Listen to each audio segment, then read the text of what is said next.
Yeah. You're probably like those, the Bart Simpson ones. Yeah, but I'm fucking with you. That's Spice, right? I'm fucking with you. Yeah. That's how you feeling? All right. What's in the side? Let me see. Let me see. The crib, right? Listen, you know what? I told you. Listen, kids learn through observation of behavior. And you know what? That wasn't the only clip we're going to provide. We're going to show you another clip. I'm really a whore. Like I'm a, like with a W. Like I'm a whore. But define that though. Like I'm a whore. What if Summer comes to you as pretty as she is and says, "Mom, I want to be a city girl"? She ain't gonna be no city girl. So Summer ain't allowed to be no city girl? No. I want her raised totally different. Like, you know, I don't even want her to even see the light of day like that. Like, I really want her to just be like, you know, like level-headed, a schoolgirl, and just on a whole nother ways. Like, you know, I kind of was raised different, so I don't want to raise her up how I was raised. So, you know, I'm a city girl, ain't nothing wrong with it, but I don't want that for my daughter. I'm really a whore. Like, I'm a, like with a W. Like, I'm a whore.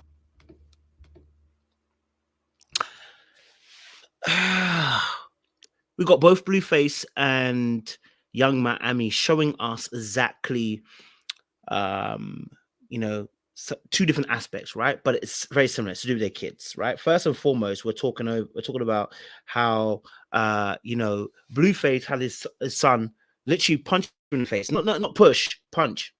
Now, I would have never dreamed of that in my old age. Never would have dreamed of it. Why? Because hitting your parents was frowned upon. It was disciplined. You were told that your parents are off limits. That's something you don't do. You're taught that, right? And then, you know, young Mammy saying she doesn't want her daughter to become a city girl. It doesn't matter what you want if you're not going to show her differently. If you're out here being a city girl for Diddy, guess what's going to happen? She's going to want to try what you didn't conquer. Is what it is, right? So the thing is, it's not about what you say, it's about what you do. You have to be doers, not showers. And in fact, it's biblical. The Bible says, you know, that you know, that talk about the people that that do are doers of the word, not just say, but doers of the word, right? Now, look, of course, everybody has their downfalls and the things that make them. But the reality is, both these particular people, I'm sure they don't want them to follow their children to follow in the same footsteps. But the thing is, you need to make different choices and different changes, right? So young Mammy talking about how she doesn't want her daughter to be a city girl. Why? Because she identifies that being a young city girl is problematic. But you're saying that, you know, you had a different upbringing. So you see, what's going to stop them from becoming a city girl is, one, their own choice, but two, what input of information, knowledge, and wisdom that you embed in your child. And then what you show them. Do you show them love? Do you show them affection? Do you show them care? Are you healed? Because how you interact with them is what's going to push them towards their proclivities. Things that that is in the bloodline. What I call a bloodline, meaning the deep cells of the DNA of the individual person. Some might call it generational curse. And I would say that, you know, it's interesting that children seem to follow in the footsteps of their parents. The reason being, it's in the blood. Oh, the blood of Jesus. You know, it's in the blood. Right, and so you can't get away from it. It's someone that will follow that child. So until they make a different choice, and that only happens when they're shown and not just told. And so Blueface, looking at his son, and he makes a little bit of a joke about, you know, that his son's all crip, is learning from him. He's learning the violent behavior from him. Whatever you show him, he's taking in and he's learning. Right, so you may I don't know if Blueface even wants different for his son, but if you want something different from him, if you want him to be in a less dysfunctional situation, you got to heal, sir, and get out of your dysfunctional, toxic relationship with Christian. You need to leave her alone, and you need to do some self-work and self-discovery to get yourself in a place to be able to see right, act right, and believe right, and to do right.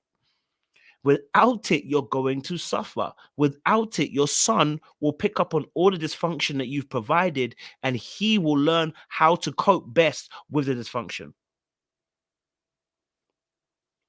Yeah? So you're leaving your children spare. Both Blueface and young Miami, they're losing them spare because it's not about what you said. It's not about what you want. It's about what you show.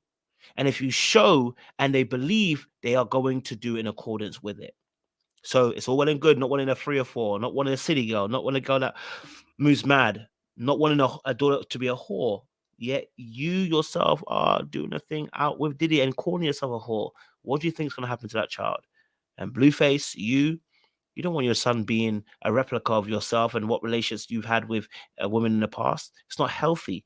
You know what I mean? It's really not healthy. It's absolutely not healthy, and it's problematic, big man. You know, but that's my sentiments and 2 thoughts. And it's quite interesting as well, because I was watching another video with Lil Wayne, and Lil Wayne does something really interesting, and I wanted to do a separate video for it. But he actually stops his interview, Lil Wayne, to actually respond to a message from his son, and I love that. I think that is what we need to see. You know, in future, fathers that are present and are willing to give up their time for their kids. So if you're new to the channel, make sure you like, share, subscribe, click on the bell button for notification of uploads. We appreciate you guys. Stay locked, stay loaded.